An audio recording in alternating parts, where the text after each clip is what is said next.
The 2022 World's Billionaires list is a list of all the billionaires that we can find in the world, everybody worth 1 billion or more. Altogether this year, we found 2,668 billionaires. And of that, 327 are women. And of those women, 101 have self-made fortunes. So that means that they were a founder of a company or a co-founder, or in the case of like Sheryl Sandberg, they were hired to work at Facebook and they have enough stock at Facebook that they're a billionaire from that. And by self-made, we don't mean everything themselves. We use self-made to indicate that they either started a company themselves or with a co-founder, or worked at a company, were hired onto a company, as opposed to inheriting a fortune. We've got a really interesting mix of companies that these women have founded and are growing. It ranges from cosmetics to food, to data centers, finance, to a company called Canva, which maybe people know from using their products for creating stuff online. Perhaps the best known, of course, is Rihanna, who's of course known for her music, but she's on the list because of her business savvy and her co-founding of Fenty Beauty, which is a cosmetics empire with LVMH, the luxury goods company of France. She's worth about $1.7 billion. This year, there are 11 new self-made women on the list.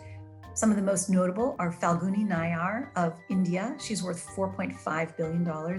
She's a former banker who quit a decade ago and decided to open an online beauty retailer.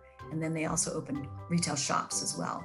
And they sell 4,000 brands online, mostly in India. They've got 100 or more shops, and they do fashion and beauty. Melanie Perkins of Australia is another notable newcomer. She's a co-founder of a company called Canva, which helps you create cool looking stuff for invitations, graphics for online. She's worth $6.5 billion. Another newcomer is Miranda Q of China.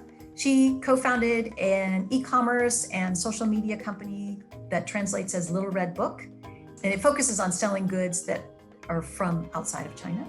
She's worth $1.8 billion. The newcomers range from, a mix of tech, beauty, retailers, e-commerce, that kind of stuff. And then of the women who've been on the list for a while, you've got a roofing billionaire, Diane Hendricks in the United States. She co-founded a roofing supplies company. You've got Tom and Judy Love. Together they founded Love's Truck Stops. In recent years, the number of billionaires has been increasing each year. This year, we had the most drop-offs for our list since the financial crisis in 2009. Even though we have new self-made women, the net number of self-made women dropped from 108 last year to 100 this year. In the United States and globally, we had a downtrend in stock prices. And so that led to more of these drop-offs. Investors have gotten sick of unprofitable companies, and they've been moving to dump the shares, and the values of their holdings have dropped as a result. Forbes found more billionaires in the United States than in China, and yet of the self-made women, the opposite is true. 45 are from China, followed by 25 from the United States, which is pretty interesting because, China's traditionally a communist country, right? They have all these billionaires, right? So there's capitalism with a twist that's going on there. Lots of companies have gotten onto the stock market. One of the things that we're seeing, even though women are still a minority on the list, in terms of, still far more men are billionaires than women, and far more men are founders or co-founders of companies than women are. I think the trend is moving to where we're seeing more women create companies. It's slow, right? Part of the problem, and this has been an issue that's been discussed particularly in Silicon Valley with venture capital funding, is how little venture capital funding has gone to companies founded by women. Forbes has written about how there's a movement to change this called All Raise.